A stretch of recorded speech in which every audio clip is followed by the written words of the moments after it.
Разговор об архитектуре сербской столицы невозможен без одного имени. Это имя русского архитектора Николая Краснова.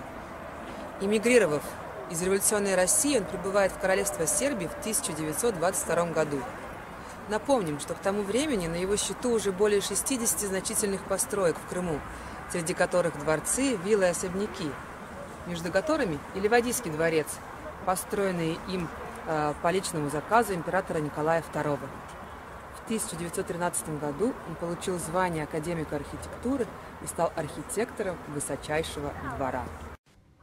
Итак, он приезжает в Белград с Мальты по приглашению Союза русских инженеров и становится руководителем отдела монументального строительства и памятников Министерства строительства Королевства сербов, хорватов и словенцев.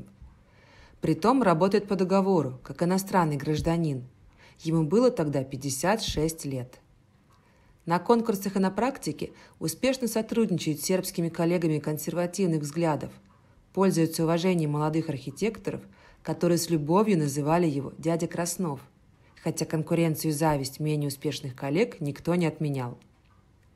Он проведет в творчестве 17 следующих лет и под каждой своей работой поставит свою подпись, заменив имя Николай на Никола, давая дань уважения стране и народу, который его гостеприимно принял, как и тысячи других русских эмигрантов. Дело в том, что он уже к тому времени был очень известным архитектором. Да? То есть он уже был императорским архитектором, когда речь идет о императорской семье в России. И сюда он попал в ту же, собственно, скажем так, должность, если это может быть должность, да?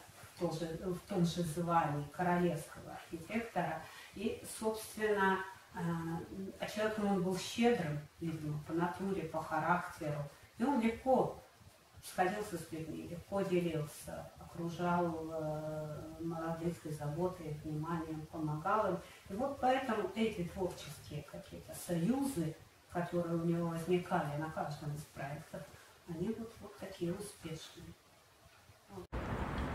После Первой мировой войны в разрушенном Белграде катастрофически не хватало представительских объектов для королевского двора и государственного управления.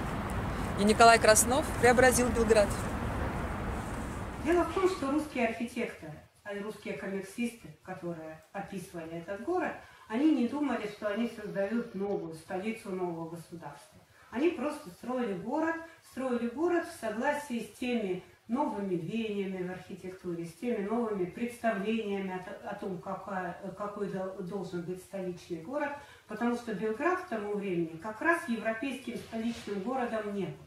Он только начал формироваться в конце XIX века как город королевства Сербия, но потом король Александр решил создать новый город. И этот новый город был в согласии с созданием вообще большого такого проекта новой страны, королевства сербов, хорватов и словенцев, которая потом стала королевством Югославии. То есть, наверное, некие символические концепции и этого нового города у короля Александра были, поскольку все-таки символическая концепция новой страны у него точно была. Поэтому он перестраивает такие важные для нового государства, символически важные, я не знаю, мифологические важные точки, как, например, Авала, да, сносит средневековый город Чернов и ставит памятник неизвестному солдату, вот этот весь комплекс на Авале. Также перестраивается, например, и как раз Краснов этим занимается, перестраивается мавзолей Негоша на Ловчин, строится Опленац и так далее, и так далее. То есть вот создается некая новая страна с новыми главными, очень символическими зданиями. Наверное, Белград строился по некому важному для короля Александра плану, а русские архитекторы ему в этом помогали. Первая работа, порученная Николаю Петровичу, заключалась в реконструкции церкви Ружица на Калимегдане. Сегодня мы можем воочию видеть перед входом в церковь две бронзовые статуи. одна из которых представляет средневекового воина времен царя Душина, а вторая – сербского воина начала XX века. Это творение Николая Петровича, вылитые из пушечных снарядов.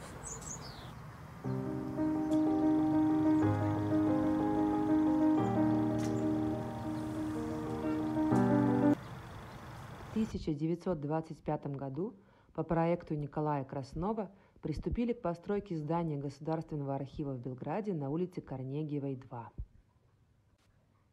На эскизах, сделанных рукой архитектора, видно, как Краснов был дотошен до мелочей в своей работе. Двухэтажное здание было выполнено в стиле монументального академизма с пластиковыми украшениями на главном фасаде и в форме буквы «Т», которая установлена вверх ногами. Отличительной особенностью здания являются входные двери из дуба с бронзовыми украшениями, фигуры льва на главной лестнице и скульптурные детали геральдического декора на фасаде. В 1929-1934 годах Краснов занимается проектированием пилонов и декоративной пластики моста короля Александра I Объединителя через реку Саву. В 1941 году мост был разрушен во время фашистской бомбардировки. Остатки сохранились в виде 3 массивных пилонов. Сегодня мы видим величественные опоры, украшенные декоративными элементами, резной рисунок которых можно сравнить с тончайшим кружевом.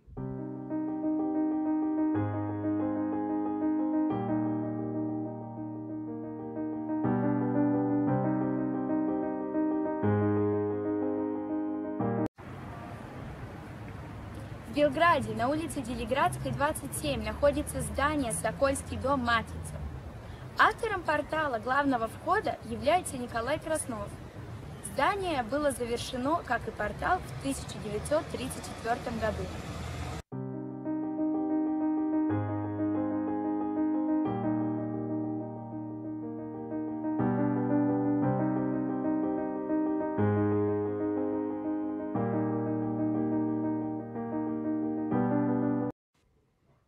Здание Министерства лесного хозяйства, руд и сельского хозяйства, ныне Министерство иностранных дел, расположено на перекрестке улиц Милоша Великого и Неманиной.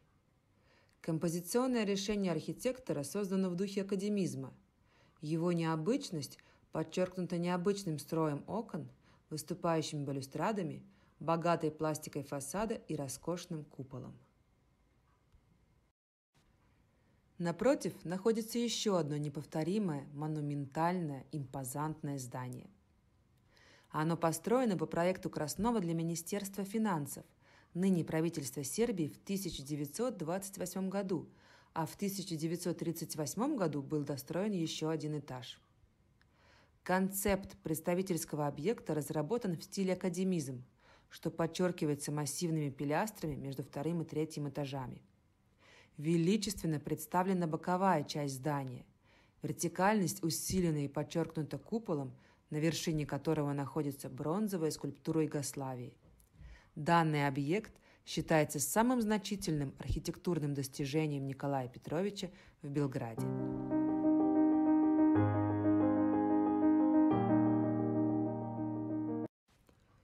В 1927 году Краснов произвел адаптацию старого конного манежа без оконных отверстий в здание для театра на улице князя Милана. Первоначально здесь находился Народный театр, сегодня Югославский драматический театр. Краснов был выбран в качестве автора эскиза декорации и в качестве художника дворцового комплекса на Дедине, где он работал совместно с другими русскими и сербскими архитекторами и художниками. Он создал подготовительные эскизы и все чертежи интерьера, проектное решение парка, дизайн мебели и богослужебных приспособлений. В компетенцию Краснова входила и программа фреска живописи для придворного храма святого Андрея Первозванного. Prvobitan projekat izgradio je Živoj Nikolić, a Krasnov je imao zadatak da se bave interijerom, fasadama, opremanjem dvorske crkve koja je posvećena zaštitniku Karađorđevića, apostolu Andriju Prvozvanom, i parkovnom arhitekturom i skulpturom. Jedna zanimljiva anegdota je baš vezana za izradu ikonostasa. Kralj Aleksandar je želeo da se ikonostas uradi u vizantijskom stilu po ugledu na ikonostas koji je on video u Grčkoj kada je bio na proputovanju i takav ikonostas je dugo bio tražen. Na kraju je bio pronađen u Istanbulu, na aukciju kupljen, ali je falilo puno delova, tako da je Krasnov radio na njegovoj rekonstrukciji i fotografije tog rada sačuvane su u архиву. В 1936 году Николай Краснов приступил к составлению эскизного проекта по оснащению просторов парламента.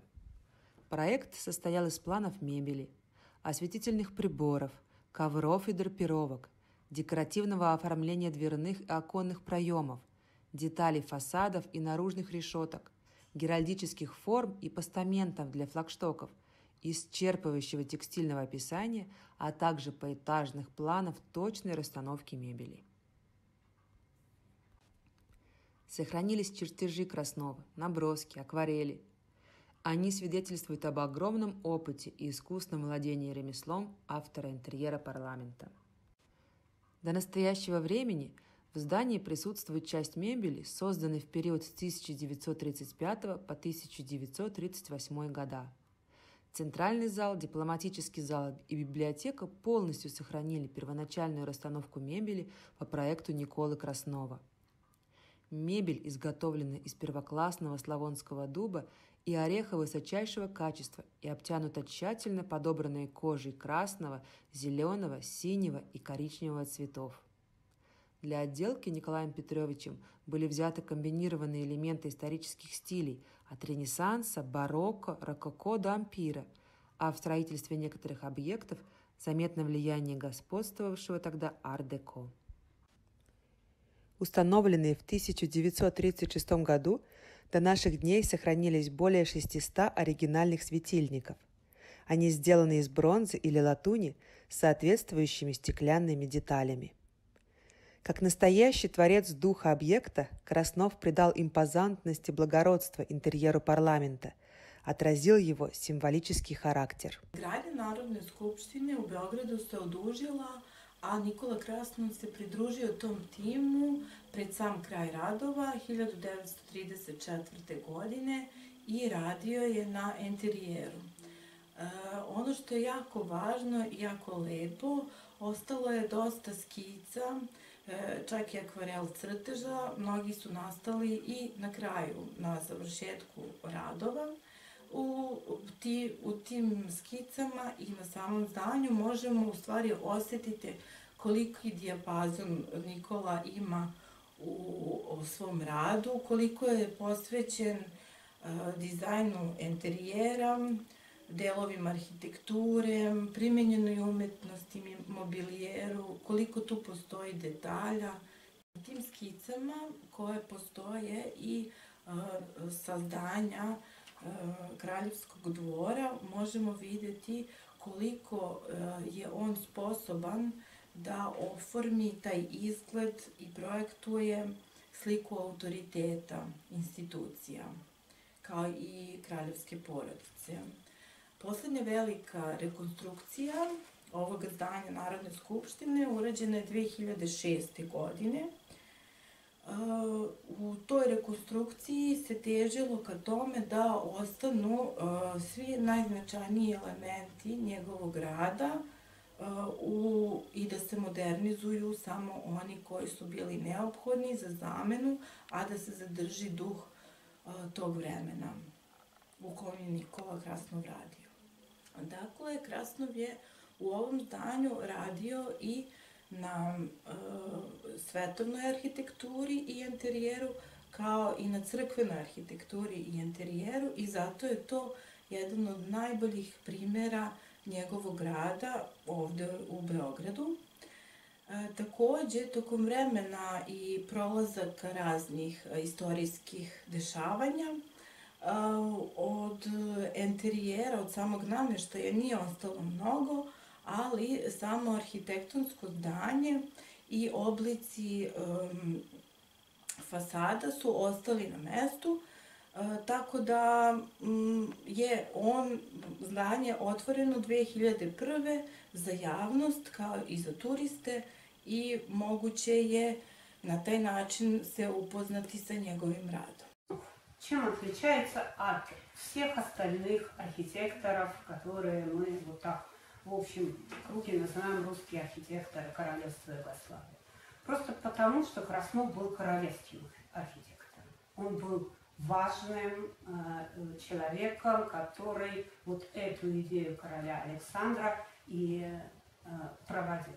Он был человеком, на которого опирался король Александр, когда речь шла о неких архитектурных проектах, его суждения были в приоритете. Это раз. Во-вторых, Николай Краснов создал, я бы даже не сказала школу, он просто был неким, как сказать, отцом и матерью русских архитекторов здесь, под его эгидой непосредственно или опосредованно, под его мнением непосредственно, при его мнении непосредственно или опосредованно строилось почти все, что создавалось не только в Белграде, а вообще в тогдашнем королевстве сербов, хорватов, словенцев и после Югославии. Поэтому Николай Краснов нам так важен. Он, так сказать, некое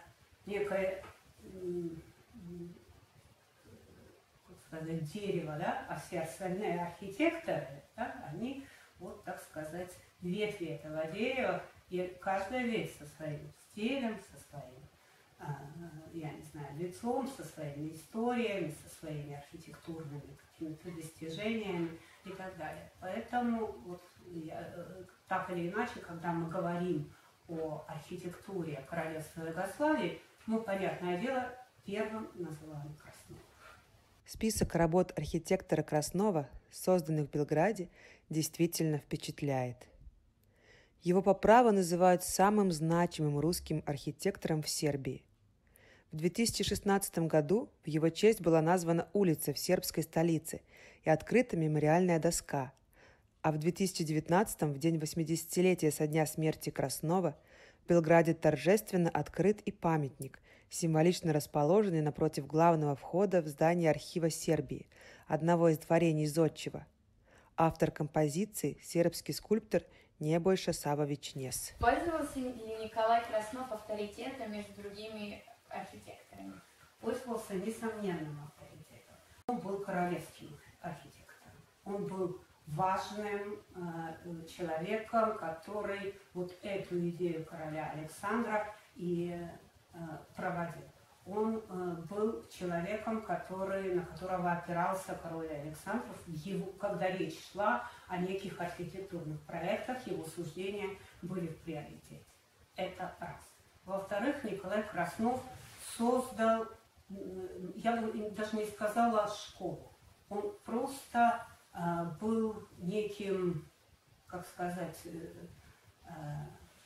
отцом и матерью русских архитекторов здесь, под его эгидой непосредственно или опосредованно, под его мнением непосредственно, при его мнении непосредственно или опосредованно строилось почти все, что создавалось не только в Белграде, а вообще в тогдашнем королевстве сербов, хорватов, словенцев и после Югославии. Поэтому Николай Краснов нам так важен. Группа архитекторов, которая создавала новый город, им нужен был творческий некий заряд. Им нужен был человек, который их объединял. Им нужна была в этой творческой атмосфере, в которой они уже находились, им еще нужен был человек, который неким образом их поддержал, их подтолкнул, дал им какой-то вектор, задал определенный. Вот Краснов это несомненно делал. Почему я уверена? Хоть и не сохранилось у нас дневников, хоть и не сохранилось у нас воспоминаний во многом очевидцев, они есть такие фрагментарные, да, в письмах, например, у Самойлова, в письмах у Попкова, но мы видим фотографии. Мы видим, а фотографии сохранились, и мы видим Краснова в окружении людей, которые улыбаются, которые к нему относятся крайне доброжелательно, и он в центре этой группы. Без его творений Белград не был бы таким запоминающимся, какой он есть сегодня. Каждый архитектор изучает геометрию, имеет объемное мышление, но лишь исключительный создает свой неповторимый архитектурный код. Архитектурный код Николая Краснова отличается невероятным эстетическим чувством, исключительной необычностью, что отличали его современники и видим мы сегодня.